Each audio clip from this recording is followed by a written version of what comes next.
Good day. Welcome to another episode of Marketer Access. Today we will talk about customer journeys, mapping of them and why they are important, a little bit touching on that, and how you can use them to market your business better. It's all about generating some business out of it, but understanding your customer journey really helps you to manage the customer journey. So the customer journey is your client experience with your company throughout their buying process. And buying is a process, which is the first thing that we need to understand. A lot of small businesses can get frustrated when they run an ad and it doesn't lead to direct sales. And the reason why it doesn't do that is because buying is a process. Having understanding of that and what you can do to nudge people along in that journey will increase your return on investment on the ads that you're running and the process that you're doing. It will also help you prioritize which activities you should be doing to make the most impact on your sales. So let's dive in. I'm going to take up a little presentation that I have here. Giving me my graphics. There we go. So what I wanted to go through is mapping your customer journey, and I'm going to take up this mapping tool here. It can also be downloaded if you want it. It's free. So you can just grab it, and then you can also map your customer either now or as we go, or you can have a look at it at the later stage. So it's a free tool, and you can just download it from our Bitly link, which is bit.ly/customer journey Pine 3. So you're welcome to grab it there. We're going to go through it, a little bit of thoughts and input on it, how to think, what you can do, etc. So this is our guide and our promise. So a promise, and then we created a guide to help you create a customer journey for your company that facilitates conversions, create fans. Why do we want to create fans? Because fans create add-on business, add-on sales, repeat sales, referrals, etc., so that you can increase your profit on the activities that you do. Choose the right activities and reach your long-term goals. It's all about understanding where we set our goals, what we do to reach them, but understanding this process is really important. So what we're doing is really almost like a map. You start somewhere and you end somewhere. So you have maybe an ad that creates an awareness that hopefully is going to lead to a sale. Not everyone will turn into a sale, but they're going towards a sale. If you hand them the map and show them the right path, it's much more likely that you're going to reach your goal compared to just walk through the bush and hopefully you'll find whatever you look for on the other side. So we're really trying to clear the path here to make it easy to follow that path. We're not forcing anyone to follow that path. So we're not talking about forced sales, but we're talking facilitating the sales process so it's easier for the person to make a decision and buy.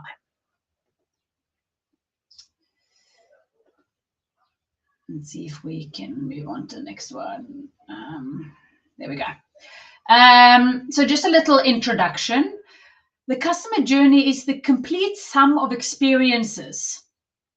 So all the experiences that customers or leads, prospects, go through when interacting with your company and brand.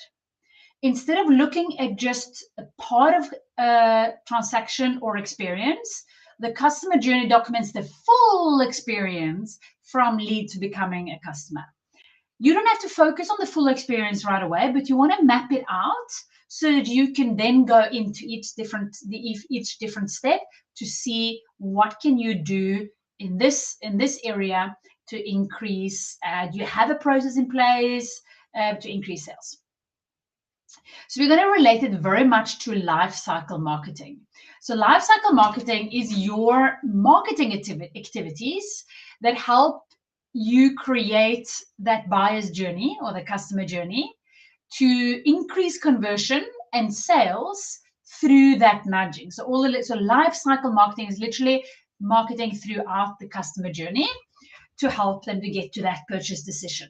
So your customer is going through a customer or buyer's journey regardless of you affecting it or not. Your lifecycle marketing is your purposeful influence on that buyer's journey. So it's very, very relevant. Then we have a customer life cycle. So we say life cycle marketing, but we have a customer life cycle. The customer life cycle refers to the process of prospect becoming aware of a product and making in the purchase the decision process to purchase a product, but also becoming a long-term customer and a fan of your brand. So we divide the process into 3 stages: capture leads, convert clients, and create fans. And we're going to go through those. So this mapping tool here will go through each of those stages individually and how we further break them down so that it's easier for you to see where do I maybe have holes, where should I put in the effort. So, and if you have any questions along the way, it's just to ask. We will try to answer those. Each step has different steps and goals, and we will see more details on the next page.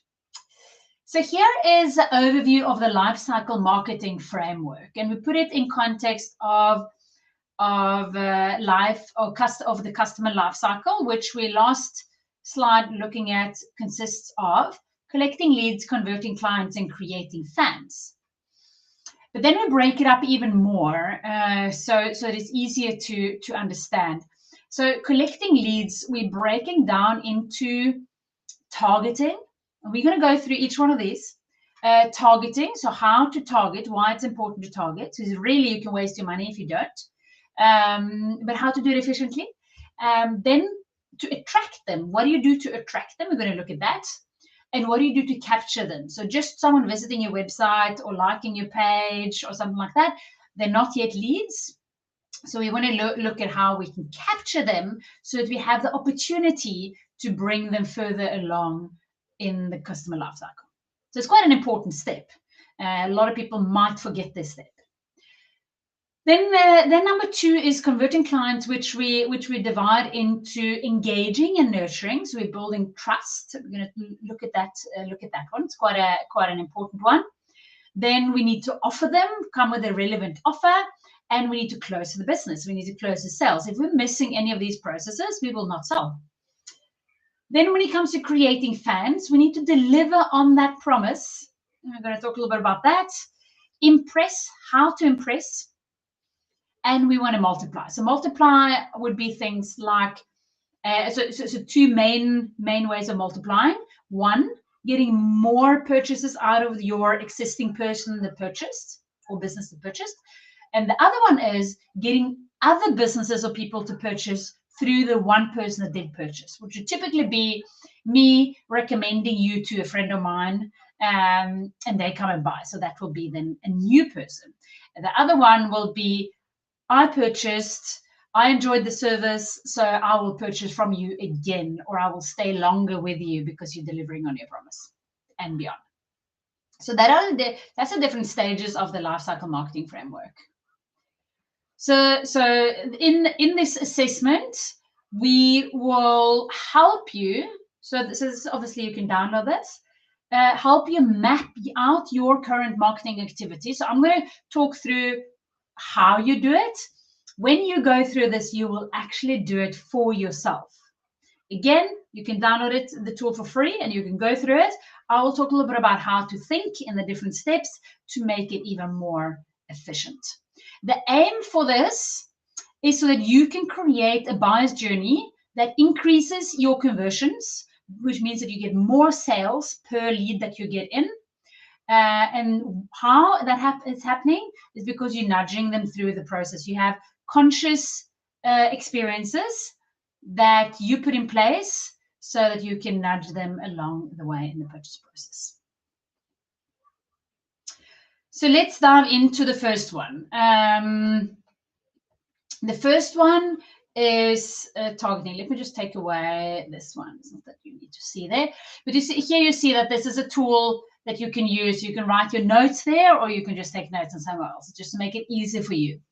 But collecting leads, so stage one of collecting leads is targeting. You have to know your target group and what problem you can solve for them. So it's really important to understand that, because if you're not targeting very well, or if you're targeting too broad, you are paying for exposure, say in an ad, for people that are not relevant to become a customer of yours in the first place. So you really want to target your campaigns so that the person on the other side, their experience is that you are understanding their needs. So when you come to how to attract them as well. So you need to, for them to have, so this is their discovery of you. You're going to place yourself in front of them through an ad. If they're going to feel that is relevant to them, you have to understand them or put yourself in their shoes. So who is your ideal, and a great place to start is, who is your ideal customer? So not just anyone, who is the customer that you would like to, so this is your time to choose, that you would like to work with, that doesn't give you too much issues, easy to deliver, easy to impress. Really just choose your primary client here that is just perfect for your services. That is the one that you want to target. You will get other people coming in, but you want to ideally attract the ones that you want to have.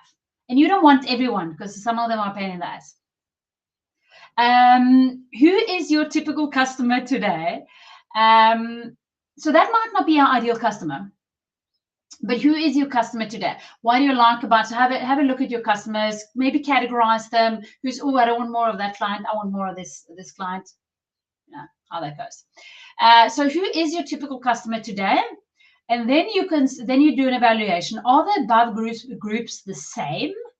Are there any differences? And what are the reasons for those differences? So make sure that you target your ideal client and not just your existing clients.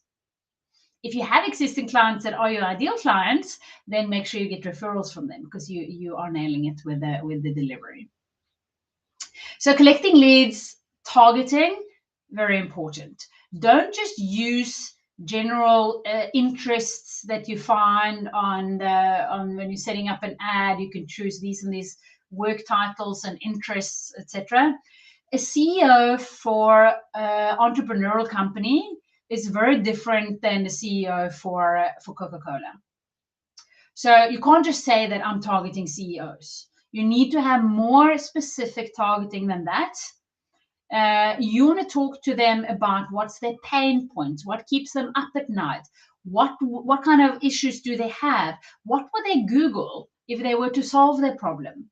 So who are they? What is their family situation? It's all relevant, because they are real people on the other side. So for you to, in the next stage, you to be able to attract them, you need to understand who they are and what kind of pain points they have.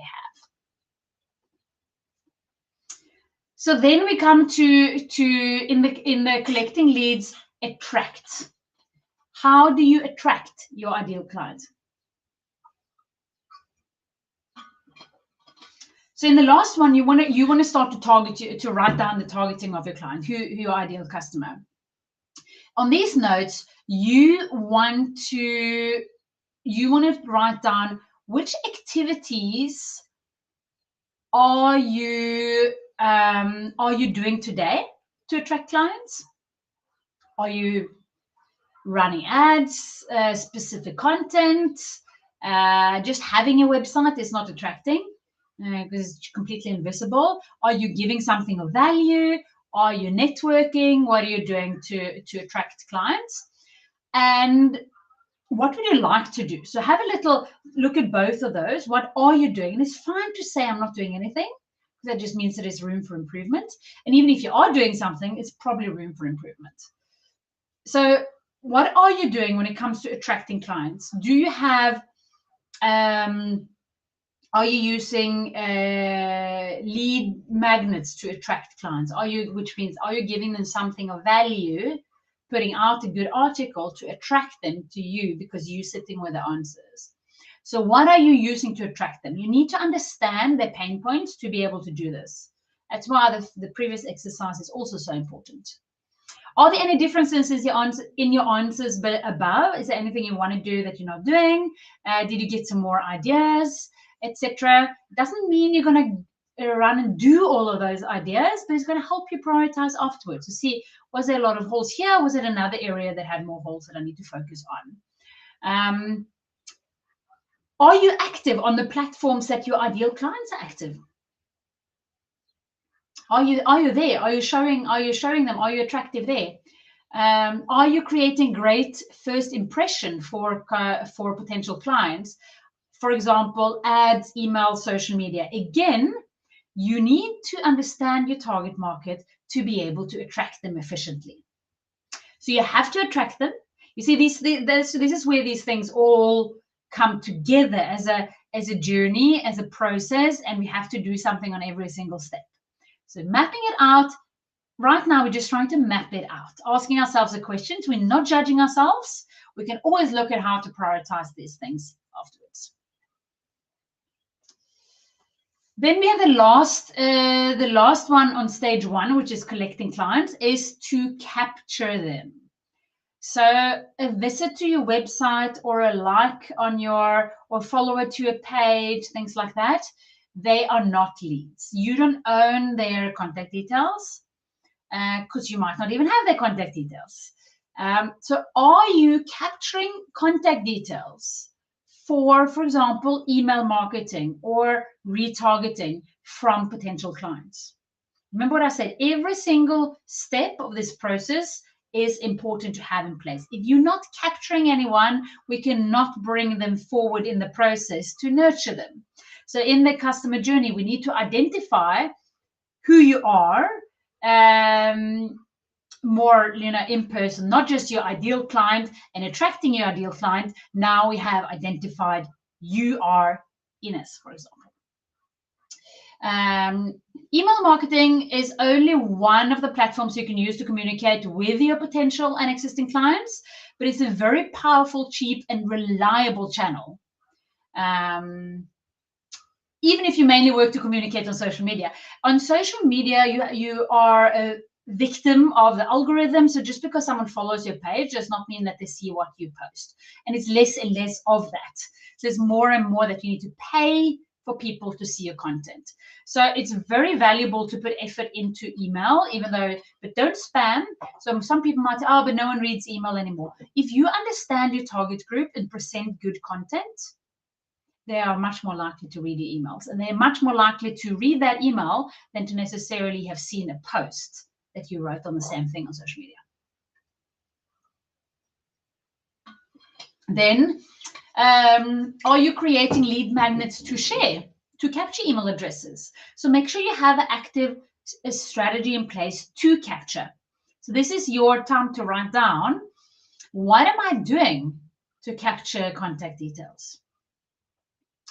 And if you're not doing anything here, it's a very valuable step to spend time on. We see a lot of people don't. They have a lot of great content out there and giving away a lot of good stuff for free. But if you're creating lead magnets that you can share and capture the email address, you now have captured and collected a real lead. Now they're there. You can identify them. And then obviously, are you sharing your lead magnet? So lead magnet does not only have to be shared once, it can be shared many times. And also, are your lead magnets attracting your ideal clients? So now this whole collect stage is coming around again, collecting leads, but you want to collect targeted leads, the right target market or ideal clients with the correct messaging to be able to collect them. By this, you're pre-qualifying also your leads. So you want to target, message, and capture them in a planned way. So there's no point of trying to reach everyone, but you want to actively do this. So you might need to have a look at this process. What are you doing to collect leads actively? Signing up for your newsletter on your webpage is not really a very active way of doing so. So write it down if you do have that, which should be one of those register for our newsletter. But you should be looking at more creative way, because that is not really, then you miss the attract part. So if they accidentally end up on your website somewhere, then they register for your newsletter. But how do they end up there? You need to target them. You need to attract them to get there. So having all of these things in place is important to collect leads. So if you want to collect more leads, you need to do these things. And then we have as well, I'm going to share also another resource that we have on lead generation. Is another bit.ly link, so Pine3 Lead Magnet 2. So it's an ebook that talks about lead magnets, what you should think about when you are creating lead magnets. So feel free to download that as well as a resource if you want.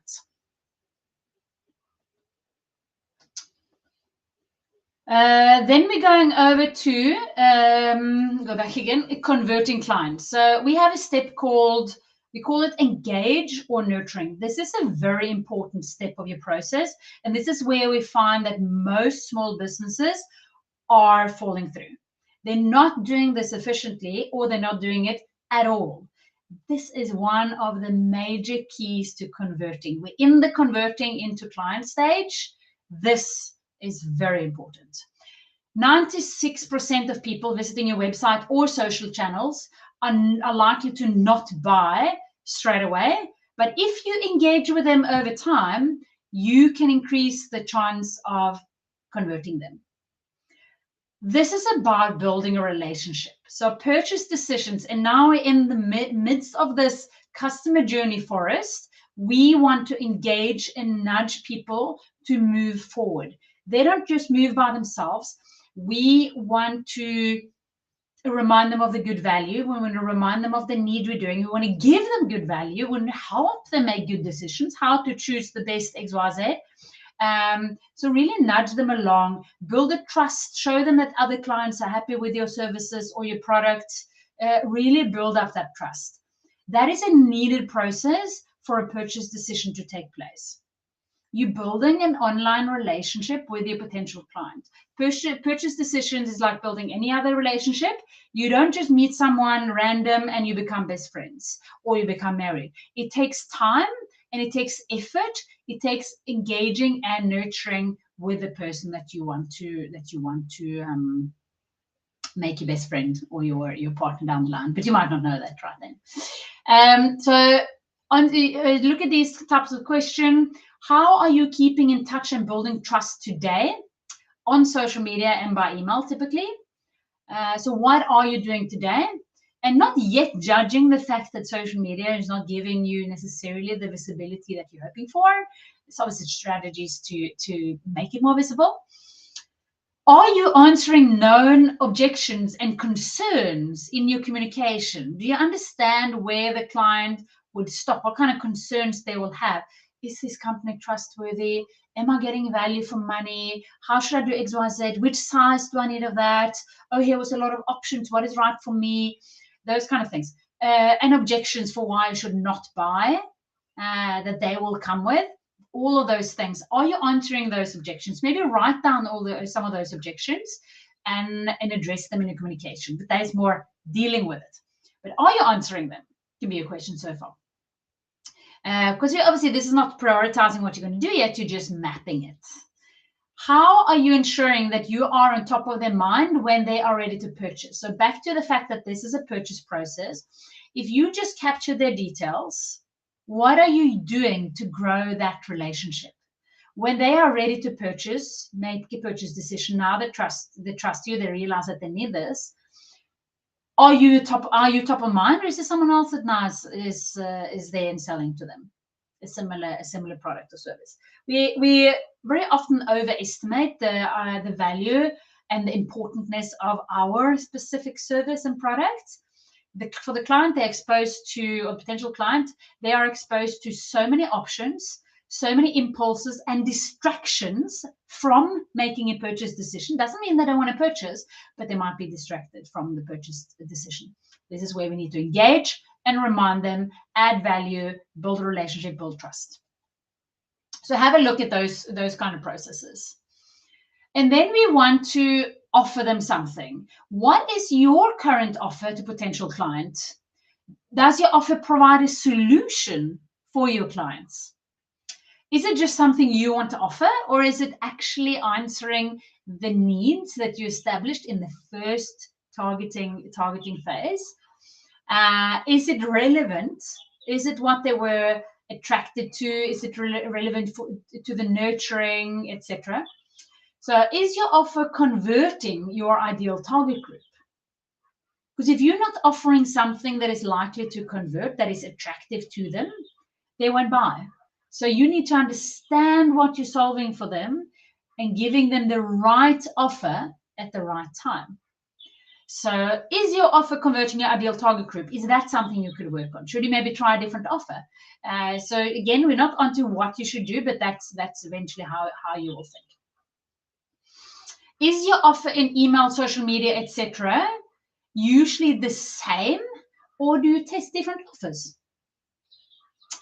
Do you have entry levels offers, and do you have exclusive offers to certain types of clients? So for example, if someone is in a purchase process, you might have a different offer to them very early in the purchase process compared to very late in the purchase process. You might have a different offer to a repeat sale client than to a new sale client.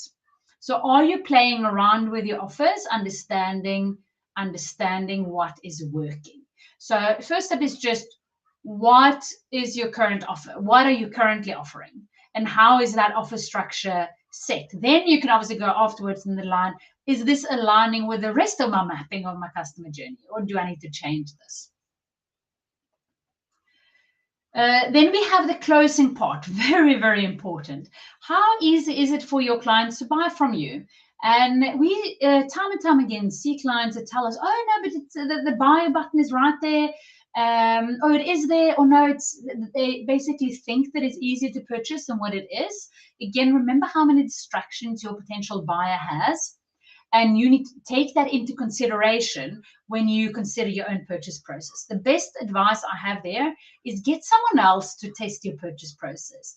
Not your partner, not your mother, your grandmother, sibling, etc. Someone a little bit further away that can give you an objective view on your purchase process. What is maybe difficult? Is it the payment option?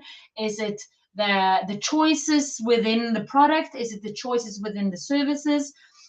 Or is it that the offer is wrong for that sake? Is your offer converting your ideal target group? Do you test different offers, or do you test different purchase methods? So one thing for the same product is to direct people into your web shop and go and buy there. Another way to purchase exactly the same product could be to just send it a buy now in an email. Buy this now, click here, and have checkout in an email. You might not want to direct them to the website because it might be distracting with other products. So you might have too many options, or they see that it's something else and they don't complete the purchase because now it's too many options, or they get confused along the way. So it's very important to make the purchase decision very, very easy. Then we are over on my favorite stage, and this is also a stage that I would prioritize if you have any existing clients whatsoever, and that is creating fans. The reason why I recommend this is because it's usually a very low cost, high effect type of or types of activities. Creating fans make other people do the marketing for you, or your existing customers do the marketing for you. It creates trust. You have to spend a lot less effort on convincing your prospect that they should be getting your services or product. So first thing you need to do is to deliver.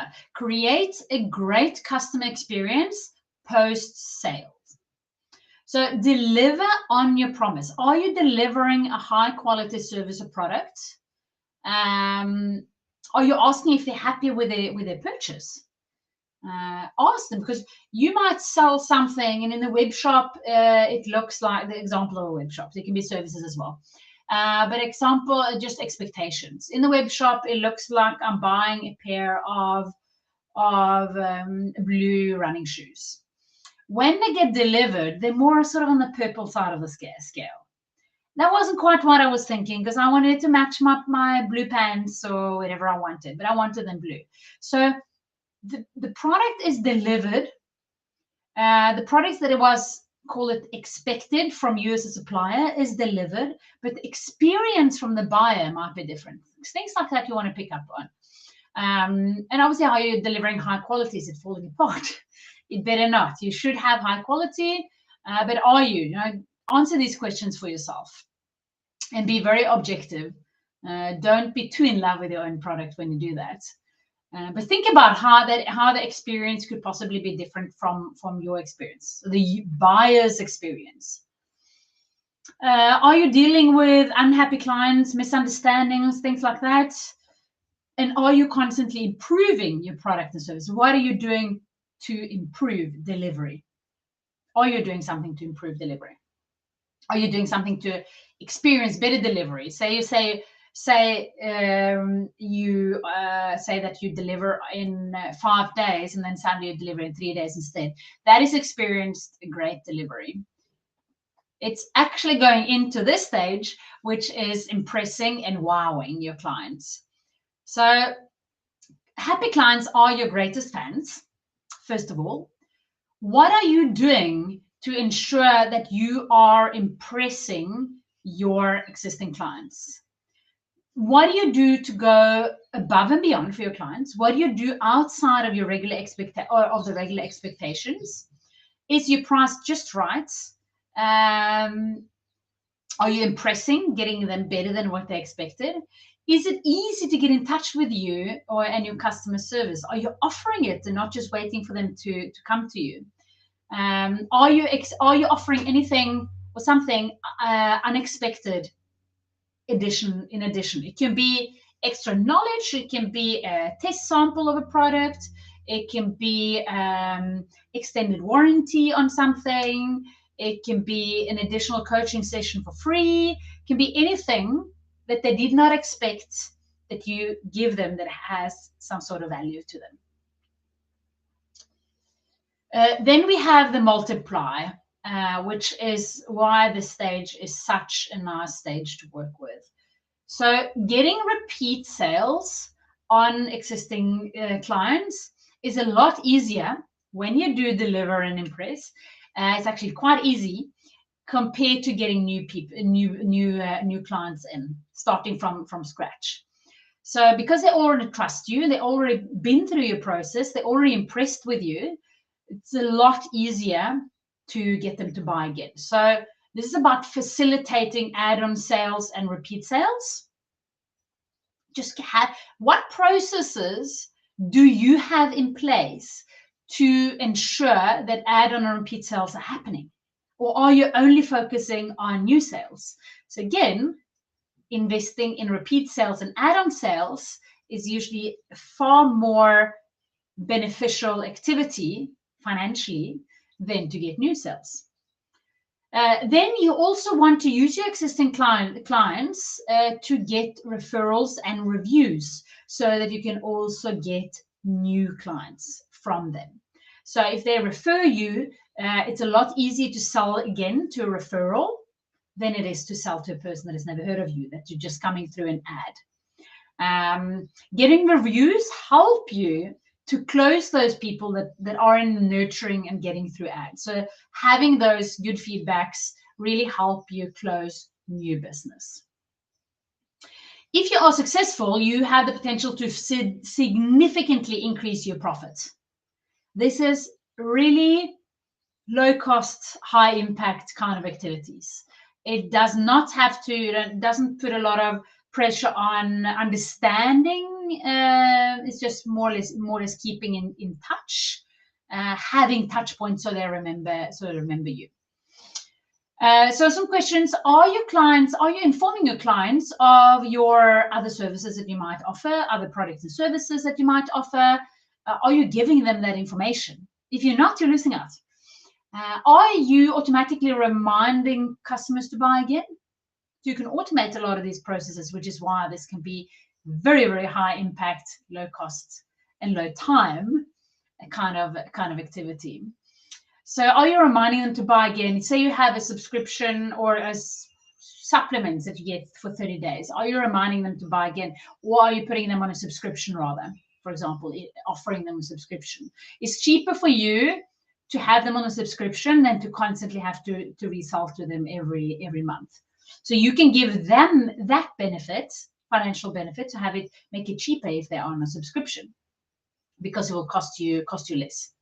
Are you asking your happy clients for referrals and your reviews? Because if you're not, you're missing out.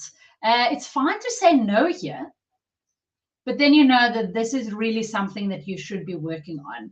Again, this is a process that I highly recommend to automate, because it's something that very few people like to spend too much time on because it's a bit awkward, but it's a very, very valuable process. You get a lot of social content, you get new business, you're creating fans, you remind your clients that they're happy with you when they leave the review.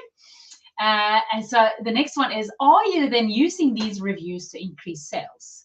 So getting the reviews and then using these reviews in your communication, in your nurturing, on your social media, in your emails, to build that trust in the engage phase. So are you really doing these things? Then, so that was the last slide on that. So that is really going through the whole set of lifecycle marketing and customer journey. So it's about understanding that buying is a journey, and then using that to your advantage so that you can nudge people through the customer journey process. I'm putting up the link again to the mapping tool, so you can go and grab it and use it. It's completely free to download. So all you need to do is to go to bit.ly/customer journey pine tree, download it. You can review this video again if you want as well. It will be on YouTube, it's on Facebook, it's on LinkedIn, and on Twitter. So any platform that you might log in from and prefer, you can find this video again there. So enjoy, try to map out your customer journey, and feel free to let us know what processes you're going to start on. I'm quite interested to hear where you're at and what's your next move.